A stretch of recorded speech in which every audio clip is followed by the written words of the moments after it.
Bem-vindos ao Raio-X Sporting com a Taça da Liga em grande destaque.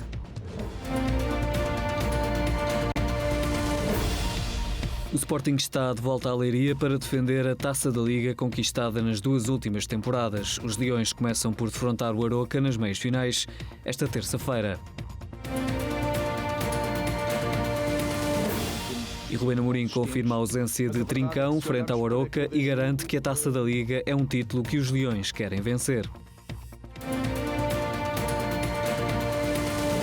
O Sporting chega à Taça da Liga depois de uma vitória difícil e emocionante sobre o Vizela. Pedro Gonçalves e Pedro Porro marcaram para os Leões. Rui Costa foi também protagonista no lance do golo do Vizela, que vai estar em análise neste Raio-X Sporting.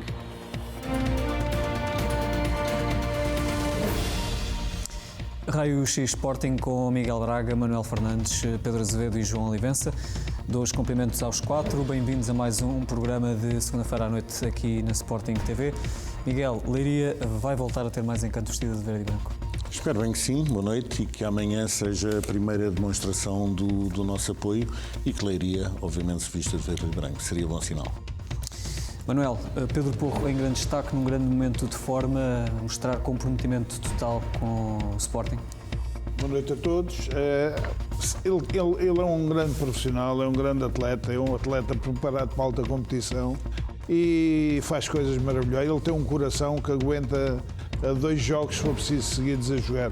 E eu acho que o espírito dele está mesmo no Sporting. Não sei se vai sair, se não vai, mas o espírito demonstrou neste jogo que está de alma e coração no nosso clube.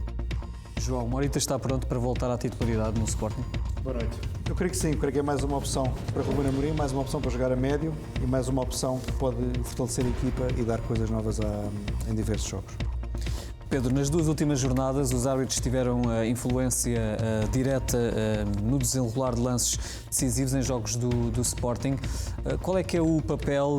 Há aqui algum posicionamento que os árbitros devem ter neste tipo de lances? Boa noite a todos. Sim, existem de facto recomendações, são no entanto flexíveis.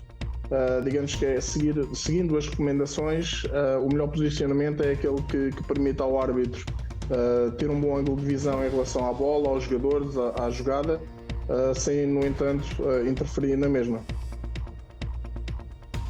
Muito bem, vamos então seguir em frente neste Raio-X Sporting.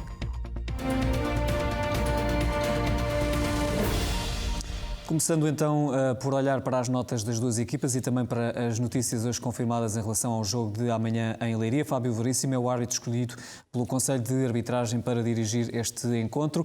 Ele que vai ter a companhia de Luís Godinho, nomeadamente no papel de vídeo-árbitro, nesta partida que está então marcada para amanhã às 19h45. Olhamos para as duas equipas. O Sporting continua então a preparar este encontro. Hoje foi dia de conferência de imprensa. Os Leões treinaram à porta fechada em Alcochete e sem informação avançada pelo Sporting. Em relação à comunicação avançada ontem, Rubén Amorim liderou um treino que contou com todo o grupo disponível, à exceção de Daniel Bragança. Hoje o treinador confirmou a ausência de Trincão para o jogo de amanhã.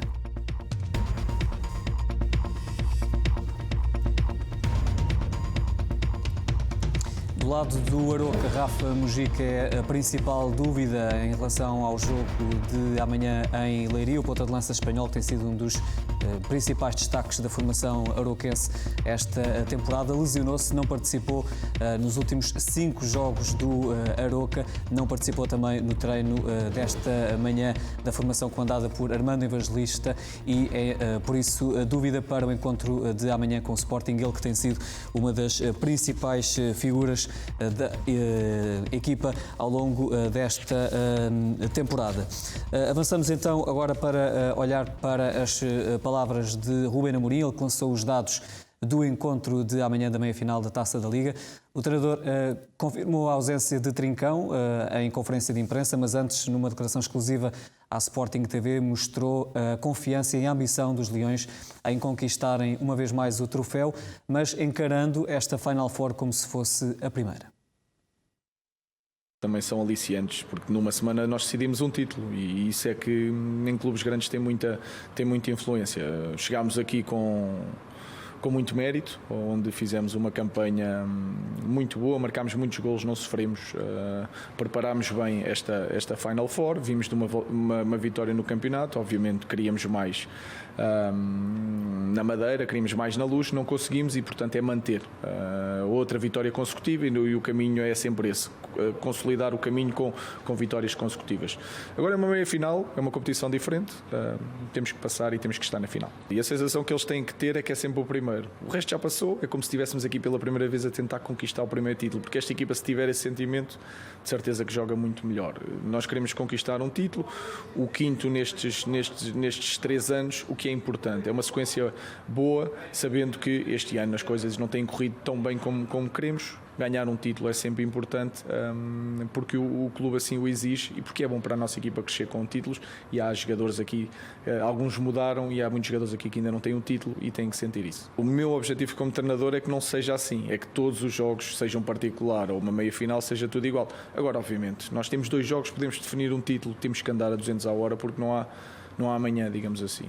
Se esse é o sentimento que nós queremos a toda a hora, aqui é literalmente, e eles sentem isso. Portanto, nós estamos preparados e vamos tentar vencer o jogo. Há várias equipas que estão a fazer esse trabalho, o Mr. Evangelista preparou bem a equipa, é uma equipa que é forte nas transições, tem bola parada, às vezes alterna entre pressão alta e uma linha de 7, sabe sofrer, e isso aconteceu no nosso jogo. Portanto, muitos parabéns ao Aroca, mas nós temos a responsabilidade de vencer, trabalhamos sobre aquilo que temos que melhorar para vencer o Aroca e temos que vencer o Aroca desta vez. E tem muita ambição, obviamente. Eles, como os jogadores, como toda a gente aqui dentro, sabe que estávamos habituados a outro rendimento durante a época. Nós estamos a tentar sempre apanhar esse ritmo. Estamos numa Final Four, estamos na decisão, queremos ir à final. E já se sabe que Leiria é verde e branco e vai estar cheio de sportinguistas e, portanto, nós precisamos de todo o apoio que eles nos possam dar porque somos mais fortes. Porque esta equipa, quando tem esse apoio, o talento solta-se com mais facilidade e, portanto, é isso que esperamos deles mais uma vez e agradecemos de antemão. As palavras de Ruben Amorim, exclusivo à Sporting TV. Miguel, que importância é que tem esta Taça da Liga para o Sporting? A Taça da Liga, a Allianz Cup, é um dos 4 troféus internos e só por isso já seria importante. Também somos os bicampeões em títulos, o que ganha outra importância e tal como o Ruben Amorim disse, também seria importante para esta equipa e obviamente para o clube ter uma conquista esta época e sabemos que essa conquista está a 90 minutos, ou se quisermos 2 vezes, a 180 minutos de distância. Obviamente, para isto tudo ser possível, temos que primeiro fazer o nosso trabalho, que neste caso, e aí o Adam também explicou muito bem isso, é ter o foco total apenas no próximo jogo, que é o com o Aroca, amanhã, e é esse que temos que estar preparados para jogar aos tais 200 à hora, como dizia o Ruben Amorim.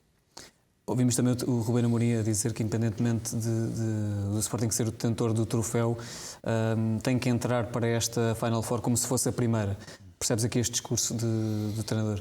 Claro que sim, porque o futebol é o momento. O Ruben diz muitas vezes isso e a verdade, sendo o momento presente, aquilo que já conquistámos e aquilo que fizemos nos outros anos já passou. É algo bom para o museu, é algo bom para a memória, mas não é algo do momento. E por isso queremos aproveitar este momento e se queremos de facto ir atrás desta vitória, temos que nos concentrar naquilo que está às nossas possibilidades e que está dentro das nossas possibilidades, e diria que isso é entrar amanhã dentro de campo com essa vontade e com esse querer e com essa velocidade para vencer o jogo. O Ruben Amorim também fez a referência ao jogo que o Sporting já teve esta época e que perdeu com o Aroca. Serve aqui de referência até em termos de alerta para o que a equipa pode encontrar amanhã e para ter os níveis de concentração no máximo para não ser surpreendida, não é? Ruben Amorim a lembrar que o Sporting é favorito e que tem a obrigação de chegar à final. Exatamente, eu acho que esse resumo que tu fizeste diz tudo, ou seja, não é por sermos favoritos que não temos que entrar amanhã com a plena consciência que temos pela frente um adversário difícil, que esta época já nos causou um dissabor e que ainda para mais tem estas nuances táticas que o Ruben explicou muito bem e que as sabe aplicar em campo. O Aroca não chegou à meia-final da Allianz Cup de paraquedas, fez o seu caminho, merece lá estar e por isso temos de ter o maior respeito com o adversário, sabendo também que a obrigação do Sporting é entrar amanhã para vencer o jogo e estar presente na final. Manuel, o que é que espera desta meia-final? O Aroca, adversário que já surpreendeu o Sporting esta época. É verdade. E os sportinguistas, os próprios atletas sabem disso. E nada melhor para dizer que há uma superioridade de uma equipa em relação à outra que entrar amanhã com um espírito de ganhar, um espírito ganhador e tentar resolver o jogo logo de entrada. Esta equipa do Arouca é uma equipa, se lhe derem muita confiança, é uma equipa que joga, como disse o Ruben e muito bem, com muita gente atrás. Eu vi o jogo, o primeiro jogo, em que o Arouca deu-nos totalmente a iniciativa de jogo. Acho que é uma armadilha que eles fazem, e depois a sair com o Alan Ruiz, a bola sempre no Alan Ruiz, a explorar a velocidade dos homens que jogam nas alas e até do próprio ponta de lança. Agora, o Sporting vai fazer aquilo que fez, se calhar, no primeiro jogo, ser dominador, mas tem que ser mais eficaz, porque lá teve as suas oportunidades e não as concretizou, e isso é fundamental. Ainda no último jogo tivemos 3 oportunidades do Paulinho e o jogo complicou-se na parte final, porque sofremos aquele golo pesado ao golo, e portanto o Sporting teve dificuldades por isso mesmo, porque não marcou 2 ou 3 golos na fase inicial desse jogo. E Arouca amanhã, naturalmente, que a eficácia logo, até para a mandar abaixo animicamente o adversário, que está com uma linha muito forte defensiva. Ruben Amorim elogiou as bolas paradas, as transições do Arouca e outros aspectos. É uma equipa que, de facto, o Sporting deve ter em conta, sabendo que é superior. João? Sim, é óbvio que não deixa de ser uma equipa que tem tido aqui um conjunto de resultados que oscilam um pouco entre goleadas, vitórias, derrotas. É uma equipa que ainda não consegue no campeonato, apesar de ter 26 pontos, não consegue ainda manter um registro de golos positivos, o que significa que é uma equipa que sofre muitos golos, mas também marca muitos golos, tem ali o registro muito equilibrado.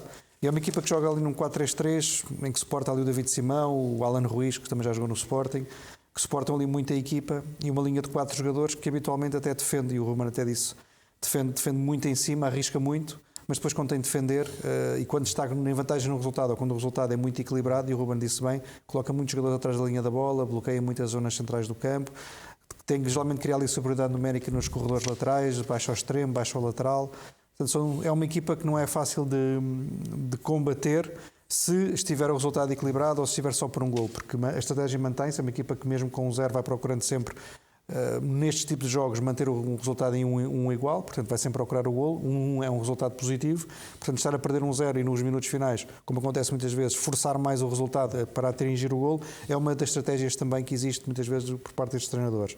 Agora, obviamente que a transição ofensiva vai ser sempre aquele momento do jogo em que a equipa contrária vai privilegiar, porque é um dos momentos que pode surpreender a equipa do Sporting, que obviamente tem a posse da bola e gosta de jogar no meio campo contrário. Mas a realidade é que o Sporting tem jogadores, na minha ótica, que são mais capazes do que a equipa do Arouca.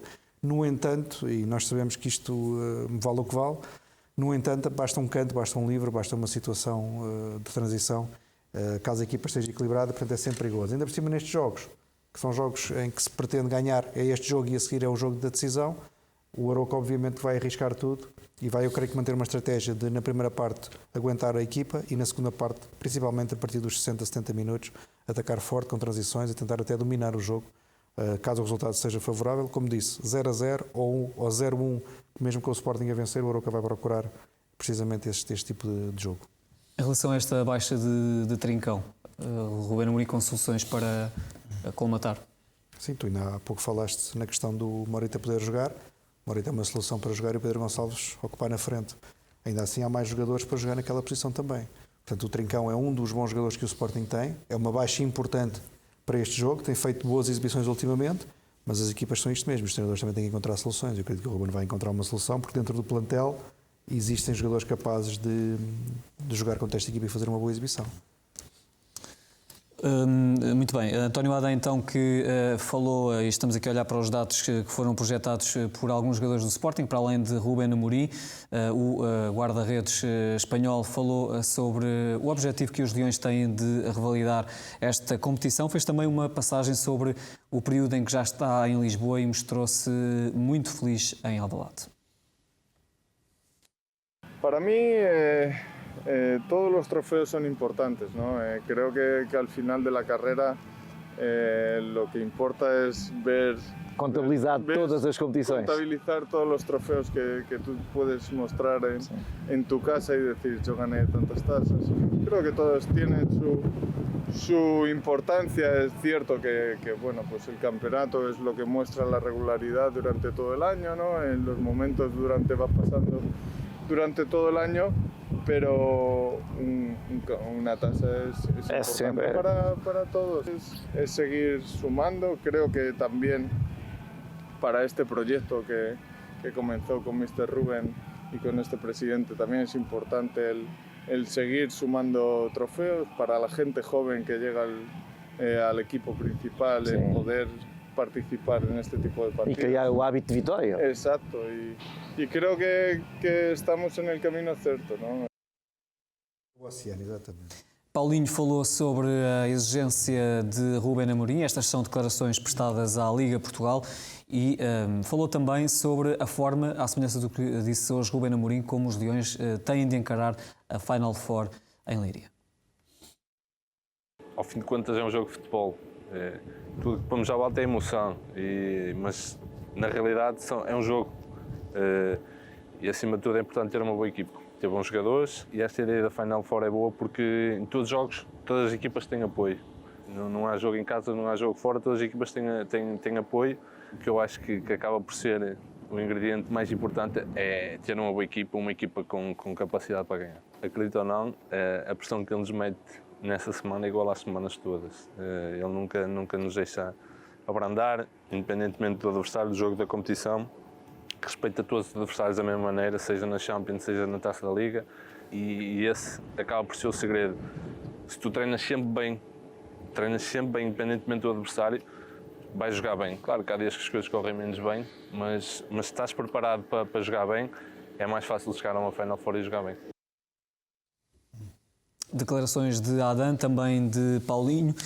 Já perguntei aqui ao João Miguel, só porque é uma notícia de hoje, a ausência de Trincão. Pergunto também se confias nas outras armas que Rubén Amorim tem à disposição. Claro que sim. Acho que, obviamente, gostaríamos de contar com todo o plantel para estas decisões, mas é uma baixa confirmada pelo treinador, mas também confiamos, obviamente, no restante plantel e na equipa técnica para colmatar esta indisposição do Trincão. Francisco Trincão, que é então baixa confirmada para o jogo de amanhã com o Aroca. O Vizela chegou ao empate em Alvalade no lance com interferência direta de Rui Costa. Este e outros casos vão estar em análise com o ex-árbitro Pedro Azevedo, já daqui a pouco. Vamos olhar então para os golos e lances-chave desta partida, a partida que marcou o encerramento da primeira volta do campeonato. Aqui vemos a jogada que dá o golo inaugural. O esforço ali de Mateus Reis, que vai cruzar, depois Pedro Porro a assistir Pedro Gonçalves para o primeiro golo em Alvalade. Aqui é a jogada que já vamos analisar daqui a pouco, jogada de ataque do Vizela, com Rui Costa a ter ali interferência no lance e depois com o Vizela a conseguir empatar a partida em Alvalade. Deste ângulo dá para ver como a bola acaba por desviar em Rui Costa. E aqui vemos o lance que vai depois dar origem ao pontapé de penalti, que vai permitir ao Sporting garantir estes 3 pontos. Duas jogadas neste lance, Coates agarrado, Paulinho atingido, pontapé de penalti assinalado e convertido por Pedro Porro, ele que foi o melhor jogador em campo, com uma assistência e um gol.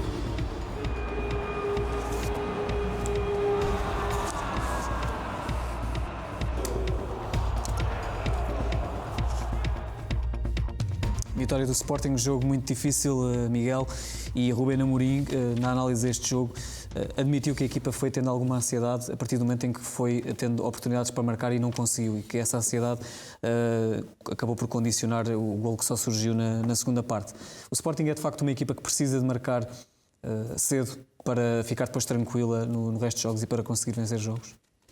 para conseguir vencer, não. Isto é a prova disso, porque não marcámos no início e acabámos por vencer o jogo. Mas, obviamente, eu diria que qualquer equipa fica mais tranquila ao marcar mais cedo e nós, ainda para mais, tivemos um período no final de dezembro onde tivemos várias excelentes exibições que tiveram esse dado coincidente, ou seja, marcámos sempre cedo, o que permitiu, se calhar, a equipa soltar-se um pouco mais e ir para cima do adversário e voltar a marcar mais golos. De resto, acho que este jogo tivemos várias oportunidades, acabámos por jogar bem. Quando eu digo jogar bem, é cada vez que uma equipa cria oportunidades de golos, em princípio é por estar a jogar bem. Tivemos algumas falhas e depois diria que as circunstâncias do jogo também não nos ajudaram, culminando depois no penalti muito bem convertido pelo Pedro Porro, mais um penalti claro e óbvio, e que acabou por ser marcado por Rui Costa depois da indicação do VAR. Manuel, o que é que achou desta exibição do Sporting, deste triunfo? É um triunfo importante, antecede aqui a Final Four da Taça da Liga. Aliás, o Vizela é uma equipa que joga junta já há algum tempo, tem muito boas rotinas de jogo, tem automatismos muito fortes e demonstrou em Alvalade uma boa organização, principalmente quando não estavam em poder de bola. E depois é uma equipa que tem 2 ou 3 jogadores com um índice técnico elevado e que na transição são terríveis, são muito bons jogadores. Agora, o Sporting entrou bem no jogo, o Sporting mais uma vez teve oportunidades de resolver o jogo nos primeiros 20 ou 30 minutos. O Sporting teve oportunidades flagrantes, foi a do Paulinho, foi a 2 do Trincão, foi outra que o Sporting podia fazer também, que não foi tão nítida, mas também é uma oportunidade. E quando não se mete, o adversário acredita. E depois fizemos um golo às 3 tabelas, parecia bilhar outra vez. Estes golos são golos de quem sabe aquilo que faz dentro do campo. Este passe do Porro e o toque do Pedro Gonçalves, é isto que leva as pessoas ao futebol. São estas coisas, pelo menos para mim, eu dou muita importância à capacidade técnica, ao refinar de uma jogada e, portanto, eu acho que o Sporting acabou por ganhar com justiça, mas eu estou a ver ali, eu não quero saber do que é que dizem, não quero saber, porque isto pode ter 2 versões ou 3 versões. Agora, o gol do empate é ilegal, porque a bola, quando o Samu vai passar a bola bate no árbitro, e a bola ia para o Gonçalo Inácio. Vou-lhe só pedir para não se adiantar, Manuel, porque nós já vamos analisar, já vai ter tempo também para comentar esse lance. O Pedro também já está aqui connosco e já vai comentar os principais casos. João, como é que vês este jogo? Foi um jogo difícil, não é? O Rubén Amorim também admitiu que o Pedro Porro não foi a melhor exibição da equipa, mas valeu pelo acreditar até ao fim, acabou por conseguir os 3 pontos. Este Vizela surpreendeu-te de alguma maneira a abordagem que a equipa teve ao jogo? Eu tenho uma visão ligeiramente diferente. Eu sei que aos 5 minutos houve um remate do Paulinho isolado, aos 11 um remate do Trincão também isolado, aos 19 um remate do Trincão isolado, e depois há um remate, um cruzamento feito ao Paulinho aos 22 e há um remate de Nuno Santos também aos 23. Portanto, eu aqui, de jogadores isolados na cara do guarda-redes, conto 3 e um cruzamento rasteiro atrasado para o Paulinho também conto 1. Fora depois um remate de Nuno Santos, mas esse remate de Nuno Santos eu ainda percebo. No final da primeira parte houve novamente uma situação, sem contar com a bola ao poste. Na segunda parte, sem contar com um remate também do Pedro Gonçalves, nós vamos ver aqui num dos lances que eu tenho para mostrar.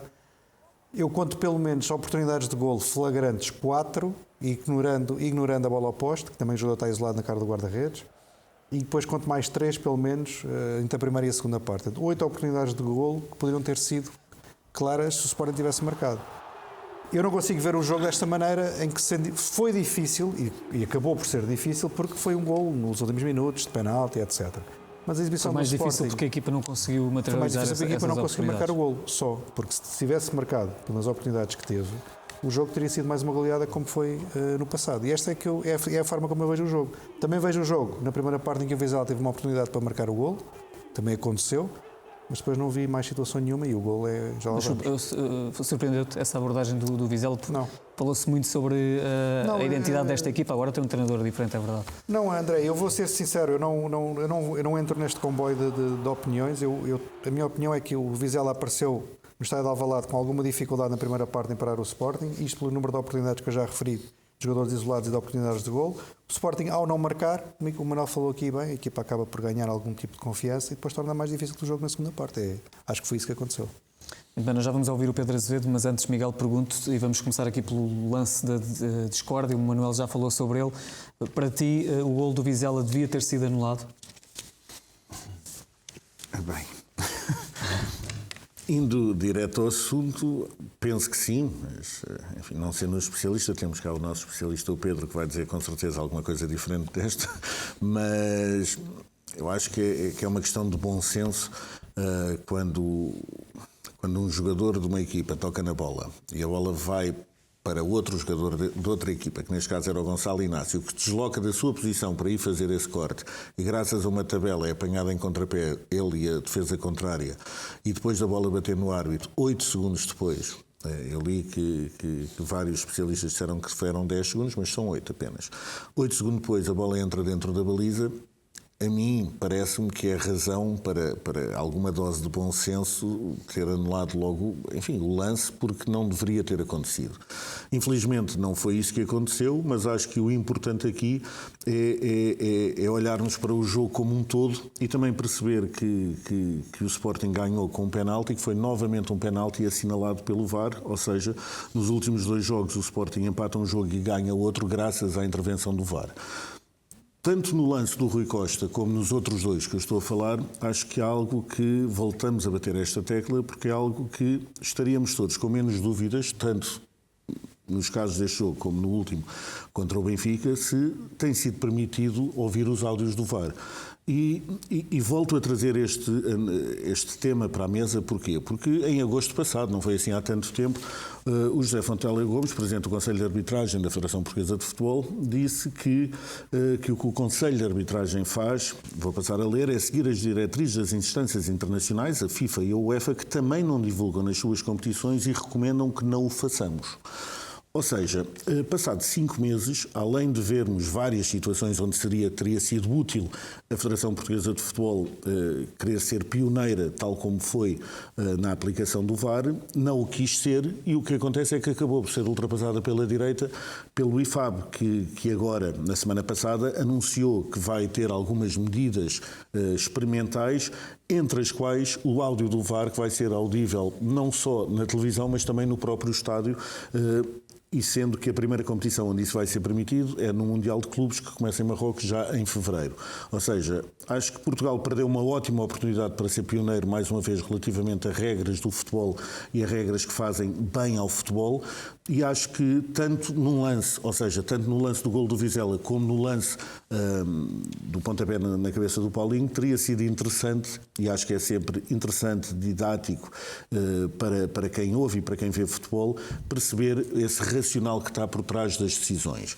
Porque não faria que concordássemos menos ou mais com elas. Faria com certeza que haveria uma explicação para percebermos, por exemplo, num lance que deu polémica e deu opiniões diferentes entre os especialistas da arbitragem, ou seja, houve quem escrevesse que era óbvio que isto era uma jogada de ataque comprometedor, explicando que há uma tabela com um árbitro. Enfim, fazendo essa explicação, como havia exatamente a explicação contrária, que o ataque comprometedor tem que ser já praticamente isolado. Prometedor. Tem que ser já praticamente isolado em frente ao guarda-redes, etc. E começa-se mais uma vez numa tentativa e numa esgrima de argumentos para justificar decisões que são boas ou menos boas, faltando sempre o racional da tomada de decisão. E é por isso que outros esportes já o fizeram, é por isso que o Sporting se tem batido ao longo dos últimos anos para os áudios do VAR serem audíveis e tenho apenas pena que o nosso Conselho de Arbitragem e a nossa Federação não tenham percebido que isto era uma oportunidade para mais uma vez ser pioneira relativamente ao futebol europeu. Perdemos uma oportunidade de apenas isso, porque creio que esta é uma medida que em princípio vem para ficar e que num futuro próximo isso vai ser tão natural como no rugby, que, por exemplo, temos essas explicações e que o público aceita e que os jogadores aceitam e que há essa tal explicação sobre a decisão do árbitro. Um árbitro explicar a sua decisão em campo não lhe tira autoridade, apenas ajuda a que os outros compreendam ou percebam o racional que está por trás daquela decisão que, à primeira vista, até pode ser incompreensível.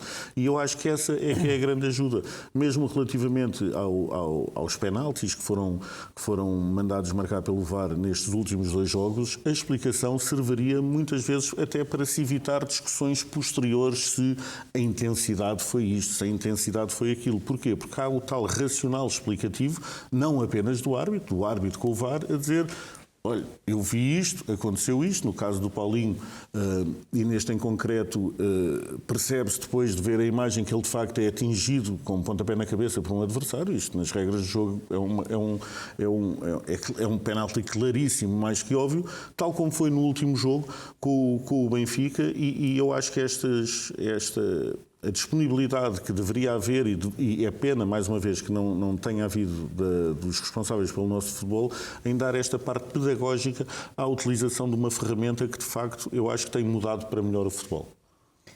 Pergunto, porque é que te parece então que o futebol português, porque tudo isto começou com o vídeo-árbitro, não é? O Sporting defendeu desde sempre o vídeo-árbitro, ele acabou por chegar, não exatamente quando o Sporting foi sempre visto com alguma desconfiança o vídeo-árbitro.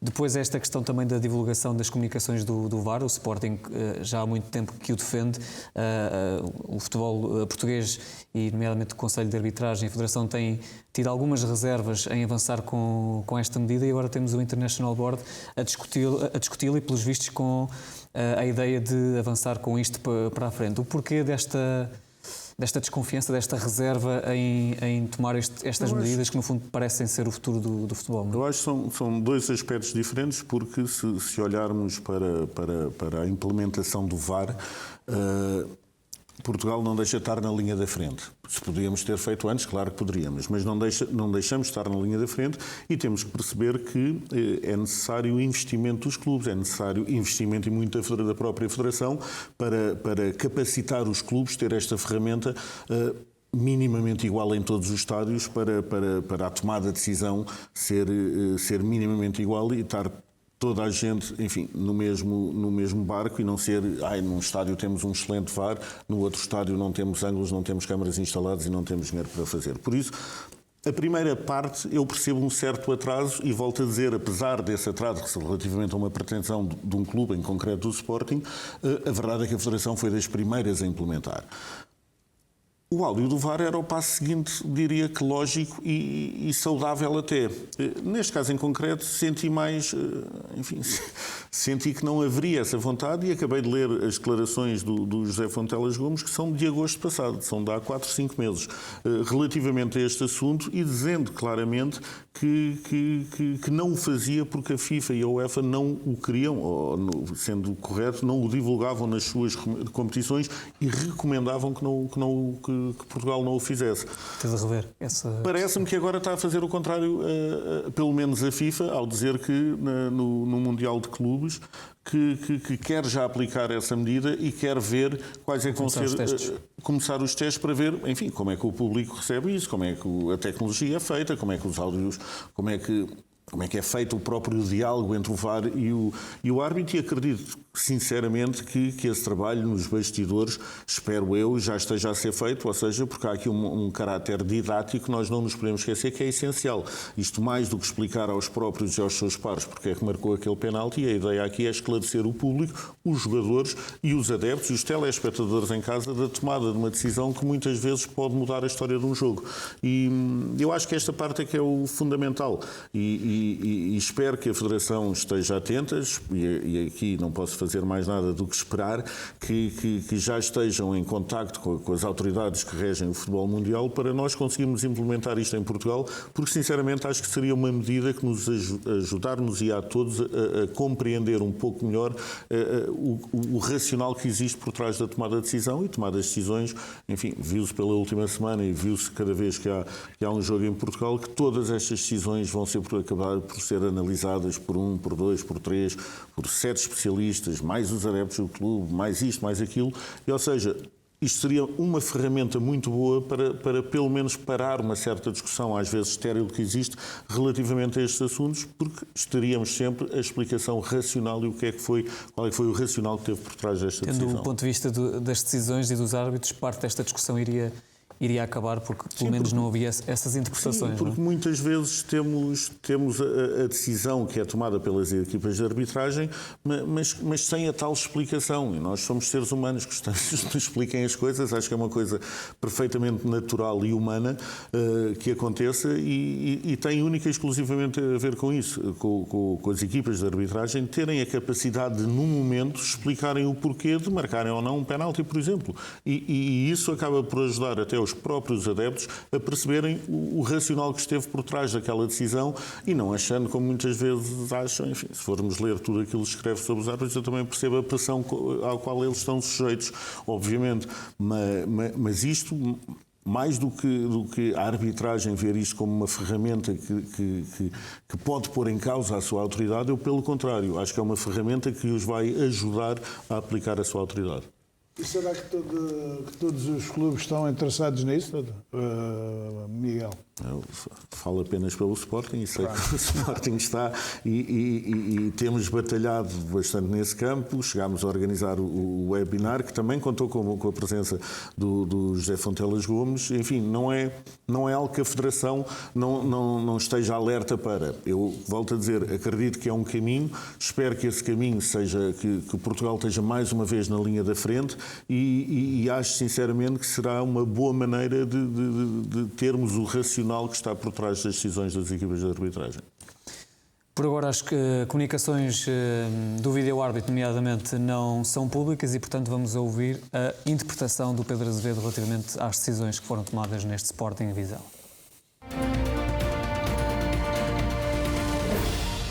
Pedro, vamos então começar, começando aqui por um lance aos 68 minutos, um golo anulado a Paulinho, numa jogada em que a bola, que é cruzada por Pedro Gonçalves, sai do terreno de jogo, é isso?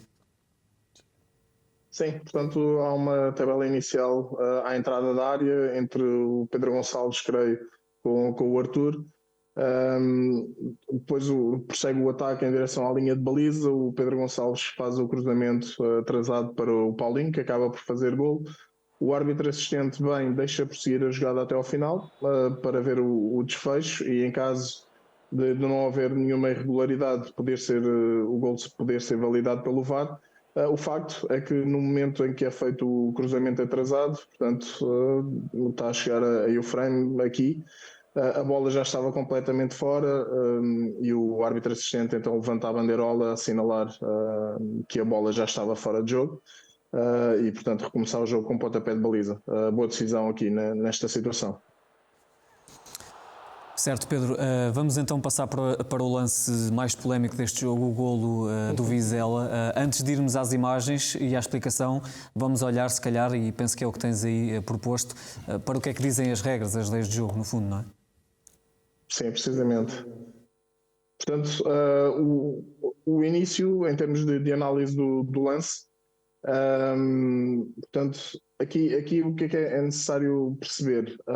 A bola está fora de jogo quando atravessa completamente a linha de baliza, a linha lateral, quer junto ao solo, quer ao ar, se o jogo estiver interrompido pelo árbitro. Portanto, o segundo ponto menciona que se a bola toca num elemento da equipa de arbitragem e permanece no terreno de jogo, uma equipa inicia um ataque prontedor. Se a bola entra diretamente numa das balizas ou muda de equipa que tinha a posse de bola. Portanto, aqui o que é importante referir? A bola tocando num elemento da equipa de arbitragem, se muda, se entra diretamente numa das balizas, portanto o jogo tem que ser interrompido. Se muda, o que não foi o caso, claramente, se a posse de bola muda de equipa, obviamente nesse caso o árbitro também deve interromper o jogo. Aqui, apesar da bola se dirigir para o Gonçalo Inácio, também não foi efetivada essa mudança de posse de bola, portanto o último jogador a tocar na bola foi o jogador da equipa do Vizela. Portanto, o que fica aqui é análise para ver se o árbitro deveria ou não ter interrompido o jogo, é se tratava de uma jogada de ataque prometedor. E são 4 os critérios para a análise de uma jogada de ataque prometedor. A possibilidade do atacante jogar a bola, claramente aconteceu. A distância do atacante em relação à baliza adversária, portanto, não havia uma grande distância, foi a entrada da área, portanto, é mais um critério validado para se considerar ataque prometedor. Restam outros 2, que é a posição dos colegas do atacante e dos adversários. Portanto, aqui o que está em análise é se criou uma jogada de desequilíbrio em que temos dois avançados, dois avançados para 3 defesas ou 3 para 3. Não foi o caso. E também o local do ataque ou enquadramento dos jogadores em relação à baliza. Portanto, aqui os jogadores, depois da bola ter tocado no árbitro, eles recebem a bola sem que estejam virados para a baliza. Portanto, estes 2 últimos critérios, na minha opinião, não validam a situação de ataque prometedor. Daí considerar que não, tecnicamente não tenha sido uma decisão errada. Por outro lado, e estamos agora a ver o que está escrito em relação às leis de jogo. Portanto, no ponto 2, é mencionado que as decisões são tomadas o melhor possível pelo árbitro, obviamente, de acordo com as leis de jogo, mas também o espírito de jogo.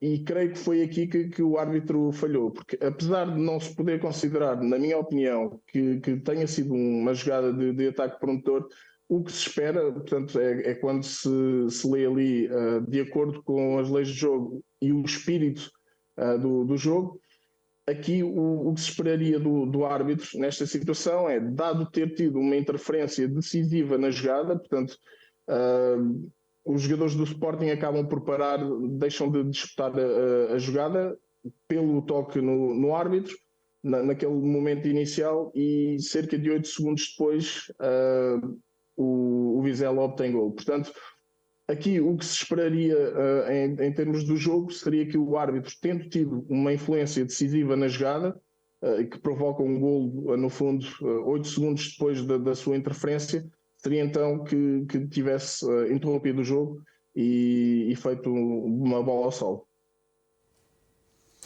Pedro, só então, também estavas a comentar, há pouco fazias referência em relação à situação de ataque prometedor. No fundo, se o Sporting tivesse em superioridade, se o Vizela estivesse em superioridade ao número de jogadores do Sporting, mas vimos ali, como dizia há pouco também o Miguel, que foram 8 segundos e o Sporting tinha, o Vizela, aliás, tinha 6 jogadores em zona de ataque preparados para esta jogada, que depois acabou por culminar no golo do Vizela. Enquadrando isto no que dizem de facto as leis de jogo, já disseste que tecnicamente não consideras esta decisão errada, mas pondo aqui no fundo em cima da mesa e na balança a todos estes dados, não te parece de facto que Rui Costa deveria ter anulado o lance? Sim, como disse, não podendo enquadrar esta situação numa jogada de ataque promotor, o que se esperaria por parte do árbitro nesta situação seria que o jogo fosse interrompido e que o golo fosse anulado, porque não se espera que o árbitro tenha uma interferência decisiva no lance. É esse o ponto, no fundo. Muito bem, não sei se algum dos três quer acrescentar, não temos muito tempo, mas se quiserem acrescentar alguma coisa... Eu só queria dizer é que a equipa do Sporting ficou partida logo à partida. O Gonçalo Inácio tenta interceptar o lance e a bola bate no árbitro. É uma tabela que faz com o jogador do Vizela. Agora, aí está. O Gonçalo Inácio apanhava a bola com a força, com a bola ia, quando o Samu interceptou a bola se não bate no árbitro, a bola ia para o Gonçalo Inácio. Isto é que é uma realidade. Portanto, e a equipa ficou, o Gonçalo Inácio já não foi a tempo de aparecer lá na defesa e eles cruzaram e foi os tais 8 segundos que deu o golo. Muito bem, avançamos então. Queres acrescentar alguma coisa, João? Só dizer que esta definição de ataque prometedor também é uma definição que depende muito da forma como é avaliada. Da interpretação. Da interpretação, porque nesta situação em específica a equipa do Vizela perde a posse da bola. O jogador, o Ugarte, toca na bola. Este toque é o suficiente para a equipa perder a posse da bola. A equipa só recupera a posse da bola porque existe um toque por parte do árbitro. E o Pedro enumerou muito bem aquilo que define aquilo que é um ataque prometedor ao nível das leis da arbitragem, mas o International Board também define um ataque promotor como uma fase de jogo caracterizada pela potencial iminência à baliza adversária. E eu parece-me que 8 segundos e cerca de um passo para o corredor lateral, um toque de recepção, um toque de controle que o jogador faz, nós podemos ver ali, e um toque de cruzamento, mais um cabeceamento para golo, são 5 toques na bola, 8 segundos, 5 toques em que a equipa está posicionada numa zona próxima da baliza, a cerca de 20 a 25 metros, com vários jogadores perto da zona de finalização, com a equipa a fazer aquilo que se pode considerar um ataque rápido, que é imediatamente atacar a equipa adversária em poucos segundos, com vários jogadores, com a defesa contrária organizada. Portanto, quer das leis do futebol, já definidas por Carlos Queiroz, esta definição que eu falei de ataque rápido já existe desde 2086, que Queiroz colocou no livro que editou.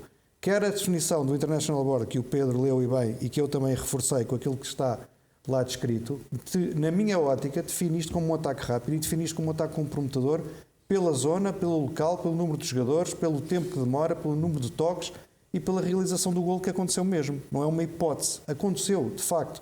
E por estas razões todas, não há dúvida nenhuma que este golo deveria ter sido anulado, porque é nitidamente, quer à luz, na minha interpretação, das leis de jogo e quer à luz daquilo que é a definição do futebol, naquilo que é um corte àquele jogador, uma perda de uma posse da bola, aquilo que está definido também na teoria a nível do futebol, por várias pela bibliografia. E a bibliografia, quer de um lado das leis de jogo, quer daquilo que é feito também ao nível do futebol, espalha bem aquilo que eu acabei de dizer. Pedro, aos 82 minutos, possível penalti de Bruno Wilson. A tua avaliação? Sim, portanto, um cruzamento do Pedro Porro na direita, o Paulinho e o Bruno Wilson estão na disputa do lance no interior da área, e o Bruno Wilson intercepta a bola. Portanto, a bola acaba por bater na zona do cotovelo-braço, que está completamente encostado ao corpo. Portanto, não há aqui um aumento de volumetria. Portanto, a boa decisão do Rui Costa, deixa prosseguir o jogo, não assinala qualquer infração, na minha opinião, bem.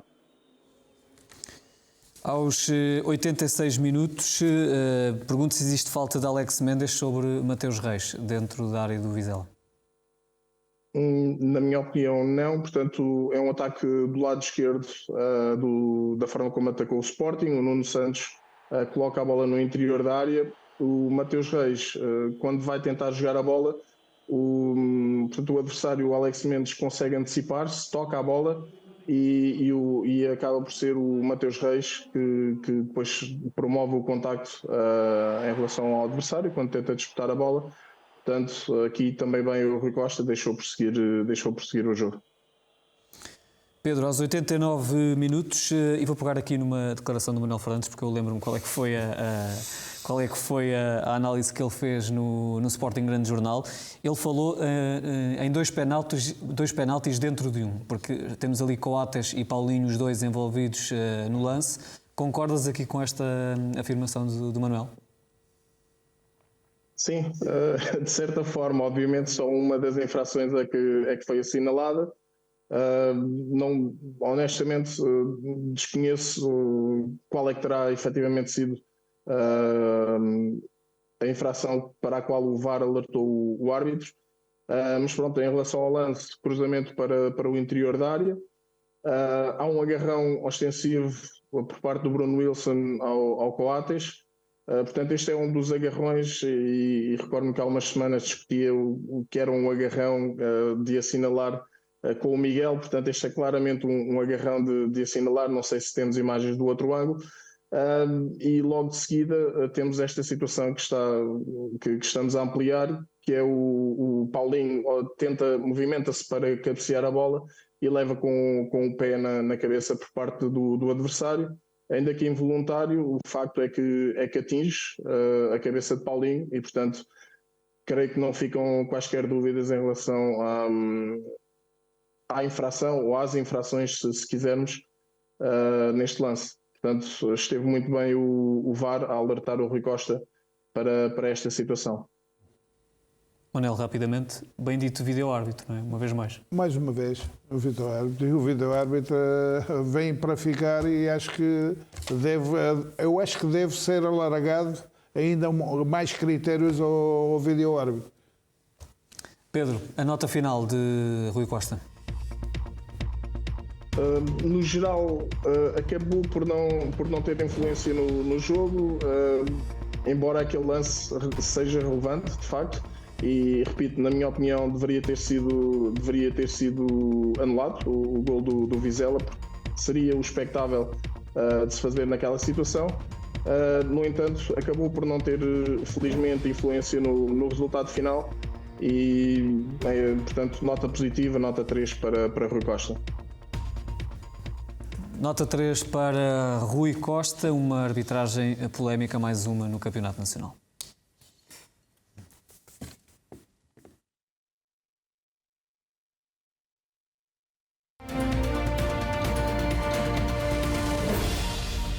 Vamos olhar para os lances táticos, uma vez mais com o João Olivença. Elogiavas as oportunidades do Sporting, mas vais falar sobre o meio-campo de Rubén Amorim neste jogo, João.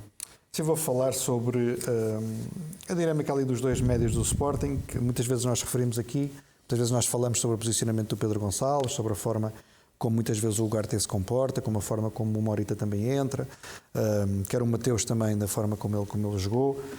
Mas às vezes falta-nos aqui perceber que espaços é que ocupam, que comportamentos é que têm, que ações é que costumam ter. Eu tenho aqui 3 lances que espelham um bocadinho aquilo que acontece todos os jogos e que potencia ou não oportunidades de golo, que sustenta ou não a capacidade da equipa de defender em momentos de transição defensiva, no momento em que perde a bola e a recupera.